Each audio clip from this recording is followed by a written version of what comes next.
ಈ ರೀಡಿಂಗ್ ನಿಮಗೆ ಅನ್ವಯಿಸಿದರೆ ಅಥವಾ ರೆಸೊನೇಟ್ ಆದರೆ ಮಾತ್ರ ತಗೊಳ್ಳಿ, ಇಲ್ಲ ಅಂದರೆ ಬಿಟ್ಬಿಡಿ. ಇದು ಒಂದು ಜನರಲ್ ರೀಡಿಂಗ್ ಮಾತ್ರ ಆಗಿರುತ್ತೆ. ಕಾರ್ಡ್ಸ್ನ ಶಫಲ್ ಮಾಡಿದಾಗ ಫೆಬ್ರವರಿ ಮಂತಲ್ಲಿ ನನಗೆ ಫಸ್ಟ್ ಕಾರ್ಡ್ ಟೆಂಪ್ರೆನ್ಸ್ ಕಾರ್ಡ್ ಬಂದಿದೆ. ಟೆಂಪ್ರೆನ್ಸ್ ಕಾರ್ಡ್ ಬಂದಿರೋದ್ರಿಂದ ಸೊ ನೀವು ಏನೋ ಟ್ರೈ ಮಾಡ್ತಾ ಇದ್ದೀರಾ, ಸೊ ಯಾರನ್ನಾದ್ರೂ ಕೇರ್ ಮಾಡ್ತಾ ಇದ್ದೀರಾ ಅಥವಾ ನಿಮ್ಮನ್ನು ಯಾರಾದರೂ ಲವ್ ಆ್ಯಂಡ್ ಟೇಕ್ ಕೇರ್ ಮಾಡ್ತಾ ಇದ್ದಾರೆ. ಸೊ ಸೆಂಟರ್ ಇದ್ದೀರಾ, ಗ್ರೌಂಡೆಡ್ ಇದ್ದೀರಾ ಅಂತ ಹೇಳ್ಬೋದು ಸದ್ಯಕ್ಕೆ. ಬಟ್ ಬಿಗ್ಗರ್ ಆ್ಯಂಡ್ ಬ್ರೈಟರ್ ಫ್ಯೂಚರ್ನ ಕೂಡ ಇಂಡಿಕೇಟ್ ಮಾಡುತ್ತೆ temperance card. Very caring energy. ನಿಮ್ಮ ಸುತ್ತಮುತ್ತಲ ಇರೋರೆಲ್ಲರೂ ನಿಮ್ಗೆ ತುಂಬ ಕೇರ್ ಮಾಡ್ತಾ ಇದ್ದಾರೆ, ಅಥವಾ ನಿಮ್ಮ ಮನೇನ ಡೆಕೋರೇಟ್ ಮಾಡ್ತಾ ಇದ್ದೀರಾ, ಅಥವಾ ನೀವು ಕನೆಕ್ಟ್ ಆಗಿರೋ ವ್ಯಕ್ತಿ ನಿಮ್ಮನ್ನು ತುಂಬ ಕೇರ್ ಮಾಡ್ತಾ ಇದ್ದಾರೆ, ಅಥವಾ ನೀವು ಕೇರ್ ಮಾಡ್ತಾ ಇದ್ದೀರಾ. ಸೊ ತುಂಬ ಡ್ರೀಮ್ಸ್ ಇದೆ, ತುಂಬ ಕನಸುಗಳನ್ನ ಕಟ್ಕೊಳ್ತಾ ಇದ್ದೀರಾ. ನೀವು ಮೀನ ಅಥವಾ ಕಟಕ್ ರಾಶಿಯವ್ರ ಜೊತೆ ಕನೆಕ್ಟ್ ಆಗಿರ್ಬೋದು. ಟೆಂಪ್ರೆನ್ಸ್ ಕಾರ್ಡ್ ಬಂದಿರೋದ್ರಿಂದ ಹೇಳೋದಾದರೆ ಮೀನ ಅಥವಾ ಕಟಕ್ ರಾಶಿ, ನೀವು ಯಾವುದೇ ರಾಶಿಯವ್ರ ಜೊತೆ ಕೂಡ ನಾರ್ಮಲಿ ಕನೆಕ್ಟ್ ಆಗಿರಬಹುದು.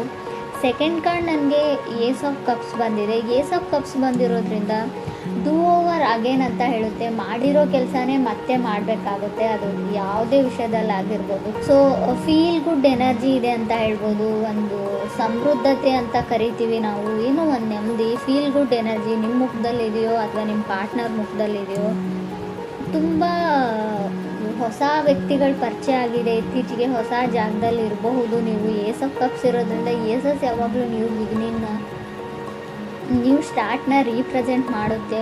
ಸೊ ನಿಮ್ಗೆ ಯಾರಾದರೂ ಲವ್ಡ್ ಒನ್ಸ್, ನಿಮ್ಗೆ ಇಷ್ಟ ಆಗಿರೋ ವ್ಯಕ್ತಿ ಸೊ ಮೆಸೇಜ್ ಮಾಡ್ಬೋದು, ನೀವು ಯಾರಿಗಾದ್ರೂ ಮೆಸೇಜ್ ಮಾಡ್ಬೋದು. ಕಮ್ಯುನಿಕೇಷನ್ ಇದೆ ಅಂತ ಸೆಕೆಂಡ್ ಕಾರ್ಡ್ ಹೇಳುತ್ತೆ. ತುಂಬ ಲವೇಬಲ್ ಮೆಸೇಜಸ್ ಪಾಸ್ ಆಗ್ತಾ ಇದೆ ಅಂತ ಕೂಡ ಹೇಳ್ಬೋದು. ಥರ್ಡ್ ಕಾರ್ಡ್ ನನಗೆ ಟೂ ಆಫ್ ಸಾರ್ಡ್ಸ್ ಬಂದಿದೆ. ಸೊ ಯಾರೋ trying to become a patience ಅಂತ ಟ್ರೈ ಮಾಡ್ತಾ ಇದ್ದಾರೆ. ಸೊ ಹೇಗೆ ತಾಳ್ಮೆಯಿಂದ ನಡ್ಕೊಳ್ಬೇಕು ಅಂತ ಕಲಿತಾ ಇದ್ದಾರೆ. ಸೊ ಕಂಟ್ರೋಲಿಂಗ್ ಎನರ್ಜಿ ಇದೆ ಅಂತ ಹೇಳ್ಬೋದು. ನೀವು ಅಥವಾ ನೀವು ಕನೆಕ್ಟ್ ಆಗಿರೋ ವ್ಯಕ್ತಿ, ಅದರ್ ಪರ್ಸನ್ ಕೂಡ ಇದಾಗಿರ್ಬೋದು. ಮುಂಚೆ ಎಲ್ಲದಕ್ಕೂ ಸಿಟ್ಟು ಮಾಡ್ಕೊಳ್ತಿರೋ ವ್ಯಕ್ತಿ, ಕೋಪ ಮಾಡ್ಕೊಳ್ತಿರೋ ವ್ಯಕ್ತಿ ನಿಮ್ಮ ಜೊತೆ ಕನೆಕ್ಟ್ ಆದಮೇಲೆ ಸ್ವಲ್ಪ ತಾಳ್ಮೆನ ಕಲಿತಾ ಇದ್ದಾರೆ, ಸ್ವಲ್ಪ ಕಾಮ್ ಆಗಿರೋದಕ್ಕೆ ಟ್ರೈ ಮಾಡ್ತಾ ಇದ್ದಾರೆ ಅಂತ ಹೇಳ್ಬೋದು. ಫೋರ್ತ್ ಕಾರ್ಡ್ ನನಗೆ ಫೋರ್ ಆಫ್ ಸಾರ್ಡ್ಸ್ ಬಂದಿದೆ. ಯಾರಿಗೂ ಭಯ ಇದೆ, ಫಿಯರ್ ಇದೆ, ಸ್ವಲ್ಪ ಭಯ ಆಗುತ್ತೆ. ಓವರ್ ಥಿಂಕಿಂಗು, ಪದೇ ಪದೇ ನಡೆದೋಗಿರೋ ಘಟನೆ ಬಗ್ಗೆ ತುಂಬ ಅತಿಯಾಗಿ ಯೋಚನೆ ಮಾಡ್ತಾರೆ ಅಂತ ಹೇಳ್ಬೋದು. ಈ ಥರ ಕ್ಯಾರೆಕ್ಟರ್ ನಿಮ್ದಿದೆಯೋ ಅಥವಾ ಅದರ್ ಪರ್ಸನ್ಸ್ ಇದೆಯೋ. ಬಟ್ ಏಟ್ ಆಫ್ ಸಾರ್ಡ್ಸ್ ಕೆಲವೊಮ್ಮೆ ಚೇಂಜ್ ಆಗಿರೋ ವ್ಯಕ್ತಿನ ರೀಪ್ರೆಸೆಂಟ್ ಮಾಡುತ್ತೆ. ಇತ್ತೀಚೆಗೆ ನೀವು ತುಂಬ ಚೇಂಜ್ ಆಗಿದ್ದೀರೋ ಅಥವಾ ನೀವು ಕನೆಕ್ಟ್ ಆಗಿರೋ ವ್ಯಕ್ತಿ ಚೇಂಜ್ ಆಗಿದ್ದಾರೋ ಅಥವಾ ಕನೆಕ್ಟ್ ಆಗಬೇಕು ಅಂದ್ಕೊಂಡಿರೋ ವ್ಯಕ್ತಿ. ಸೊ ಯಾರೋ ಡೇಟ್ಗೆ ಹೋಗ್ತಾ ಇದ್ದೀರಾ, ನೀವು ನಿಮ್ಮ ಗರ್ಲ್ಫ್ರೆಂಡ್ನ ಡೇಟ್ ಕರೀತಾ ಇದ್ದಾರೆ, ಅವರು ನಿಮ್ಮ ಜೊತೆ ಮೀಟ್ ಆಗ್ತಾ ಇದ್ದಾರೆ. ಸೊ ತುಂಬ ಫ್ರೆಂಡ್ಲಿ ಕ್ಯಾಜುವಲ್ ಕಾನ್ವರ್ಸೇಷನ್ ಇದೆ ಅಂತ ಹೇಳ್ಬೋದು. ಕಮ್ಯುನಿಕೇಷನ್ ಆದರೂ ಕೂಡ ತುಂಬ ಕ್ಯಾಜುವಲ್ ಫ್ರೆಂಡ್ ಥರ ಅವರು ನಿಮ್ಮನ್ನು ಟ್ರೀಟ್ ಮಾಡ್ತಾರೆ, ನೀವು ಅವ್ರನ್ನ ಒಂದು ಗುಡ್ ಫ್ರೆಂಡ್ ಥರ ಟ್ರೀಟ್ ಮಾಡ್ತೀರಾ ಅಂತ ಹೇಳ್ಬೋದು.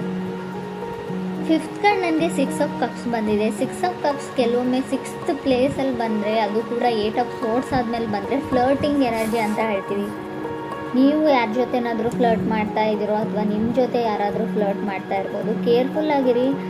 ಸೊ ಅವ್ರಿಗನ್ಸುತ್ತೆ ನಾನು ಫ್ರೆಂಡ್ ಮಾಡ್ಕೊಳ್ತಾ ಇದ್ದೀನಿ, ಕ್ಯಾಶುವಲ್ ಫ್ರೆಂಡ್ಸ್ನ ಮಾಡ್ಕೊಳ್ತಾ ಇದ್ದೀನಿ ಅಂತ ಅವ್ರು ಥಿಂಕ್ ಮಾಡ್ತಾ ಇರ್ಬೋದು. ಬಟ್ ಬೇರೆಯವರು ಅಥವಾ ನೀವಾಗಲಿ ಯಾರಾದರೂ ಇಬ್ಬರಲ್ಲೊಬ್ಬರು ಸೀರಿಯಸ್ ಆಗಿದ್ದೀರಾ ಅಂತ ಕೂಡ ಹೇಳುತ್ತೆ ಎನರ್ಜೀಸು.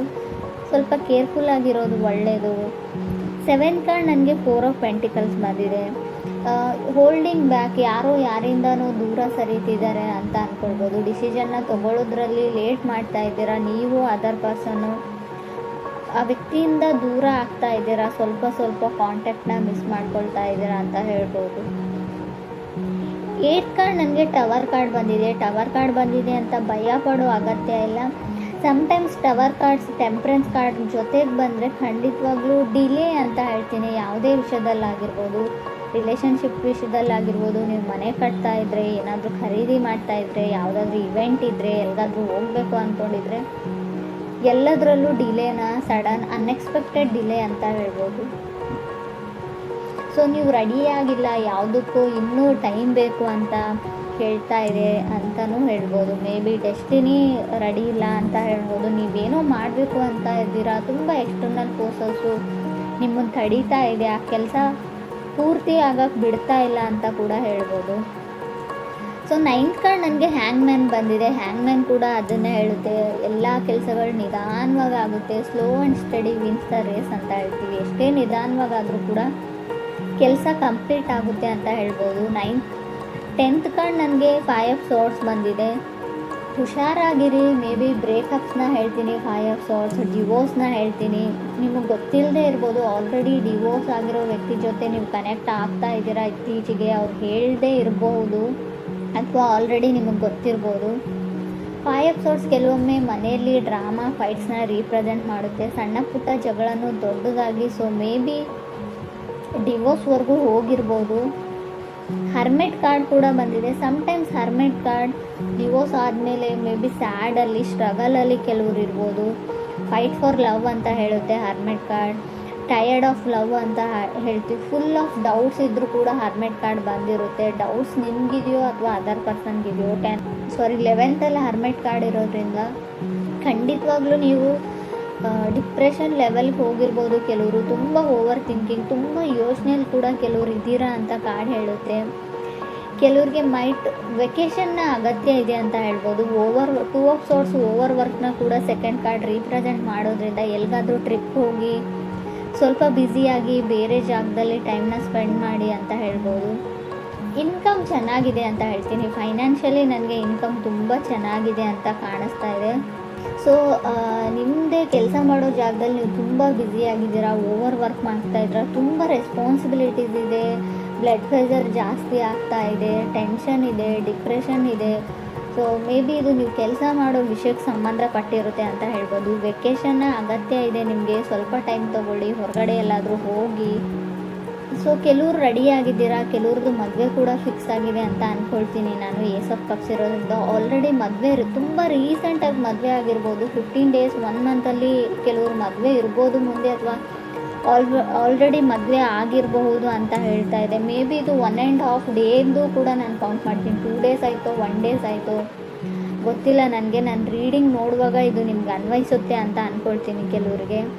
ಕೆಲವ್ರು ತುಂಬ ಖುಷಿಯಾಗಿದ್ದೀರಾ, ಕೆಲವ್ರು ತುಂಬ ನರ್ವಸ್, ಫಿಯರ್ ಅಂತ ಆಗಲೇ ಹೇಳಿದೆ ನಾನು. ತುಂಬ ಭಯದಲ್ಲಿದ್ದೀರಾ. ಕೆಲವರು ಭಯ ನಿಮಗಿದೆಯೋ ಅಥವಾ ನಿಮ್ಮ ಪಾರ್ಟ್ನರ್ಗಿದೆಯೋ, ತುಂಬ ನರ್ವಸ್ನೆಸ್ ಇದೆ, ಭಯ ಇದೆ ಅಂತ ಕೂಡ ಕಾರ್ಡ್ಸ್ ಹೇಳ್ತಾ ಇದೆ.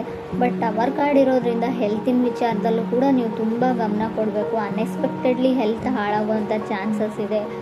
ಸೊ ಹಾಸ್ಪಿಟ್ಲಿಗೆ ಹೋದ್ಮೇಲೆ ನೀವೇನೋ ಮಾಡೋಕ್ಕೆ ಹೋಗಿ ಏನೋ ಆಗ್ಬೋದು, ಅದು ಸರ್ಜರಿನೋ ಅದು ಇದು ಅಂತ ಹೇಳಿರ್ತಾರೆ. ಬಟ್ ಸಮಥಿಂಗ್ ವೆಂಟ್ ರಾಂಗ್ ಅಂತ ಹೇಳುತ್ತೆ. ಆಲ್ರೆಡಿ ಕೆಲವರಿಗೆ ಅದು ಅನುಭವಕ್ಕೆ ಬಂದಿರ್ಬೋದು ಕುಂಭರಾಶಿಯವರಿಗೆ ಅಂತ ಅನಿಸುತ್ತೆ. ಏನೋ ಸ್ಕಿನ್ ಇನ್ಫೆಕ್ಷನ್ನು, ಕೈಯಲ್ಲೇನೋ ಇನ್ಫೆಕ್ಷನ್ನು, ಸ್ಕಿನ್ ಎಲ್ಲ ಫರ್ಜಿಂಗ್ ಆಗ್ತಾ ಇದೆ, ಸಿಪ್ಪೆ ಥರ ಬರ್ತಾ ಇದೆ, ಬೆಳಗಳಿಗೆ ಏನೋ ಆಗಿದೆ.